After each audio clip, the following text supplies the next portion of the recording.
Halo, assalamualaikum YouTube. Jumpa lagi dengan saya, orang awam, yang kali ini akan mencoba ikut ngomong soal Israel Palestina. Pembahasan soal Israel Palestina ini mulai ramai dibahas lagi semenjak peristiwa penyerangan tentara Israel terhadap warga Palestina yang sedang beribadah di dalam Masjidil Aqsa di bulan Ramadan kemarin. Sebenarnya berita konflik Israel Palestina sudah kita dengar sejak dulu. Saya ingat dulu waktu kecil sering dengar di siaran dunia dalam berita TVRI. Tentunya yang paling melekat dalam ingatan saya adalah kata-kata jalur Gaza dan tepi barat. Keduanya adalah nama wilayah di Palestina yang diperebutkan oleh Israel. Wilayah ini memang menarik karena secara geografis berada di pertemuan tiga benua. Sejarah wilayah ini cukup rumit, bahkan bisa dibilang ruwet. Kenapa bisa begitu? Ya karena menjadi persimpangan dari berbagai kebudayaan, politik, perdagangan, dan agama. Kita lebih mengenal sejarah Palestina dari segi agama, yang mana di sana terdapat tempat yang bernama Yerusalem, yang merupakan tempat suci bagi tiga agama besar, yaitu Yahudi, Nasrani, dan Islam. Belum lama ini saya ditanya oleh salah seorang kawan saya, "Piye kabar Israel, Bi?" Maksudnya mungkin bagaimana pendapat saya soal peristiwa Israel Palestina yang masih hangat dibicarakan kemarin-kemarin ini. Saya spontan menjawab, ya nggak gimana-gimana sambil nyeruput kopi yang mulai dingin. Kemudian saya balik bertanya, sebenarnya tanah Yerusalem itu milik siapa? Mungkin pertanyaan saya agak menyeleneh karena sebagai seorang muslim seharusnya otomatis meyakini bahwa Yerusalem adalah milik rakyat Palestina. Karena itu mungkin saya dianggap tidak empati atau pro Palestina. Untuk kasus penyerangan di Masjidil Aqsa kemarin, mayoritas penduduk bumi selain Israel dan Amerika CS pasti mengakui perbuatan tersebut adalah sebuah kezaliman. Tetapi dalam cara penyikapinya terjadi perbedaan-perbedaan. Oke, sekarang saya sebagai orang awam mencoba memahami sebisanya masalah ini secara utuh. Mulai mencari tahu siapa Israel, apa itu Yahudi, apa itu Zionis. Karena sepengetahuan saya bahwa negara Israel, Bani Israel, agama Yahudi, bangsa Yahudi, dan Zionisme adalah sesuatu yang berbeda, walaupun kesemuanya saling tidak terpisahkan. Yang sering dipahami bahwa negara Israel adalah bangsa Bani Israel yang juga memeluk agama Yahudi yang juga merupakan Zionis. Sebenarnya kalau mau diruntut dan dibicarakan, dicari benang merahnya, akan lebih enak lagi memandang masalah ini.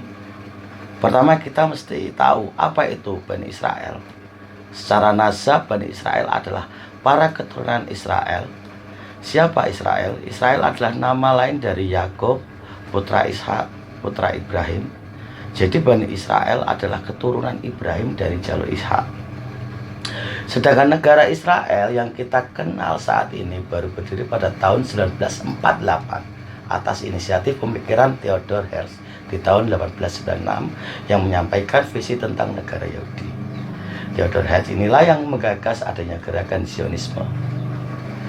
Lalu pertanyaan selanjutnya, apa itu Zionisme? Zionisme adalah sebuah gerakan nasionalis dari bangsa Yahudi yang tersebar di berbagai penjuru dunia untuk membentuk sebuah negara tersendiri bagi kaum Yahudi.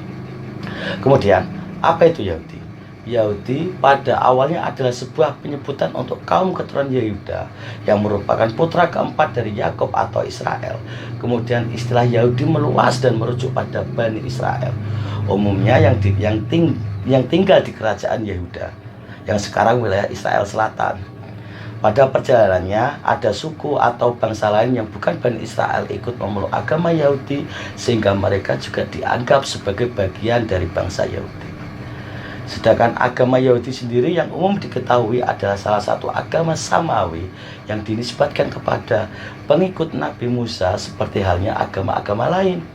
Dalam agama Yahudi, Juga ada bermacam-macam sekte atau mazhab, mulai dari yang ortodok, liberal, hingga yang ekstrim. Nah, secara garis besar menurut saya konflik tanah Yerusalem dipengaruhi oleh dua faktor.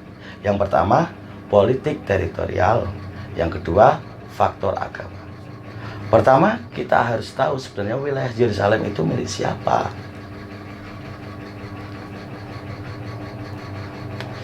Berdasarkan teritorial dan politik, wilayah ini memiliki sejarah panjang. Dimulai dari bangsa Kanaan yang merupakan keturunan Nabi Nuh di tahun 2500 sebelum Masehi. Kemudian bangsa Amorit dilanjutkan oleh bangsa Filistin di tahun 1200-an sebelum Masehi. Baru kemudian bangsa Israel datang bersama Nabi Musa setelah meninggalkan Mesir, lalu beralih kekuasaan dari raja-raja bangsa Israel ke bangsa Filistin lagi, sebelum akhirnya ditaklukkan kembali oleh Daud dan diteruskan Solomon atau Nabi Sulaiman. Hingga di tahun 600-an sebelum Masehi, Raja Babilonia Nebukadnezar berhasil menguasai Yerusalem dan mengasingkan orang-orang Yahudi ke Babilonia.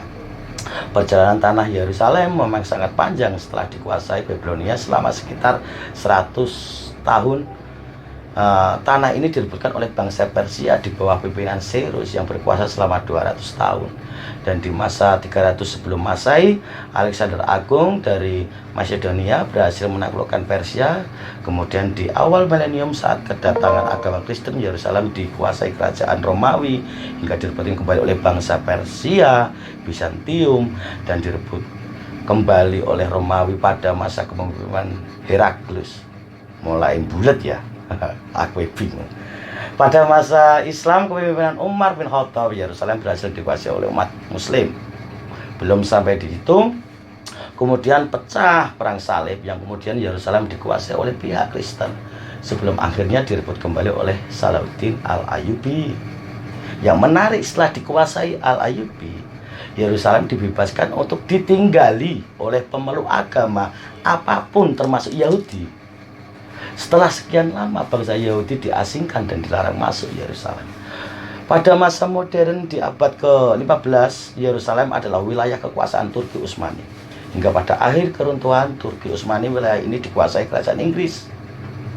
Di bawah kekuasaan Inggris inilah mulai dibentuk negara Israel dengan berbagai macam intrik yang menyertai. Faktor kedua yang melatar belakangi konflik Israel, Palestina, dan faktor yang membuat konflik tak kunjung selesai, yaitu faktor agama.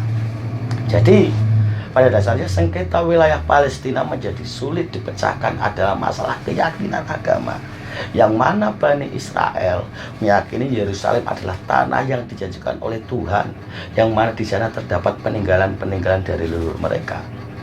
Kemudian orang Yahudi berinisiatif untuk mendirikan negara bagi kaum Yahudi di bekas tanah leluhur mereka. Sedangkan bangsa Palestina meyakini di sini adalah tanah air mereka yang juga merupakan tempat suci umat Islam setelah Ka'bah di Mekah. Jadi kedua pihak Israel maupun Palestina mempunyai kebenaran sendiri-sendiri yang mereka yakini. Kemudian muncul pertanyaan, Jikalaupun semisal Palestina menyerahkan tanahnya menjadi milik negara Israel, bagaimanakah nasib para warga Muslim Israel? Sedangkan kalau kita mau lihat lebih jauh, dalam negara Israel pun ada kelas sosial dan diskriminasi antara kaum Yahudi sendiri. Hal ini diberitakan oleh media massa Time of Israel bahwa pada 2016 terjadi perlakuan diskriminatif terhadap warga Yahudi Mizrahi dan Safar. Kok bisa?